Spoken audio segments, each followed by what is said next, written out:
এতে মোল্লা আমার কিছু কইছে আমি বলে ভিক্ষা করি হসপিটালে একা একাই কইছি আমি তো মানে একজনের কইছি কান্না বাবা বাচ্চা 10 টাকা দেয় কইছি রহস্য কই দিলে ভিক্ষা করবেন বলবি হ্যাঁ বুঝে নাই জীবন আমি ভিক্ষা করি আল্লাহ পবিত্র কোরআন আছে ভিক্ষা করুন হ্যাঁ তাই খাওয়া যাইব না ভিক্ষা করুন কেন কোন শরীর পড়ছি তাই ভিক্ষা করা ঠিক সত্য কথা পবিত্র কোরআন আছে ভিক্ষা করিও না তাই খাও তাই খাও কি কো ভিক্ষা বেটা আল্লাহ রাস্তা ভিক্ষা দেন আরে আছে আমি কইছি হ্যাঁ বুড়ো রসস বলতে মাফ করে দেন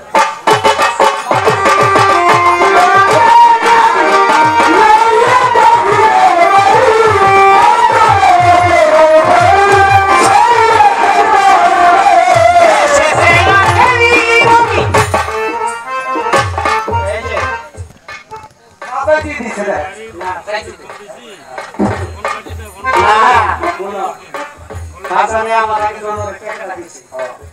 Ngono-ngono kita sebeda nanti itu jangan mati itu. Oh. Jadi আসলে আজকে যিনি অনুষ্ঠানের মধ্যমণি আপনারা জানানোকে সহযোগিতা করবেন আমি অনুরোধ করব প্রতি বছর এমনিভাবে সহযোগিতা করবেন যাতে এই থেকে বড় করে অনুষ্ঠান আপনাদেরকে দেব একটা অনুষ্ঠান একক প্রচেষ্টায় কখনো হয় না খাজা বাবার অনুষ্ঠানটা একক প্রচেষ্টায় হয় না ইচ্ছা করলে অনেক কোটি কোটি মানুষ এই দেশে আছে আমাদের বাংলাদেশে একা করতে পারে কিন্তু খাজা বাবার নামের সিঁড়ি একা করা যায় না খাজা বাবার সিঁড়ি একা করা যায় না এটা শরীর হইতে আজমি শরীর একটা জায়গা আছে 120 মণ একটা 70 মণ ওখানে গিয়েও দেখেন অনেকেই আমরা কিছু দেখেন একা কখনো সিঁড়ি হয় না তাই আপনারা যারা অত্র এলাকা বা বাজারকে সহযোগিতা করবেন যাতে আপনাদের জন্য আগামীতে আরো ভালো ভালো শিল্পীর গান করতে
মানুষ হইয়া চিনলাম না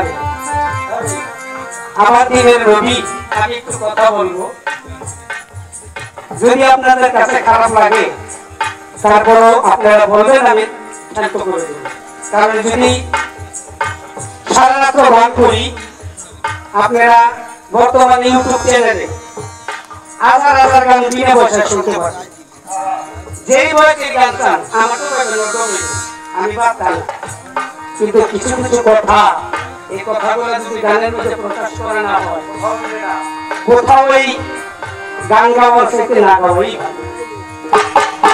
আমার দিনের নবী রাস্তা দিয়ে যায় দেখে একটা হরিণ পরে বাইন্ধা রাখছে হরিণে কয় আল্লাহ আমাকে খোঁজার মধ্যে একটু খুলে দাও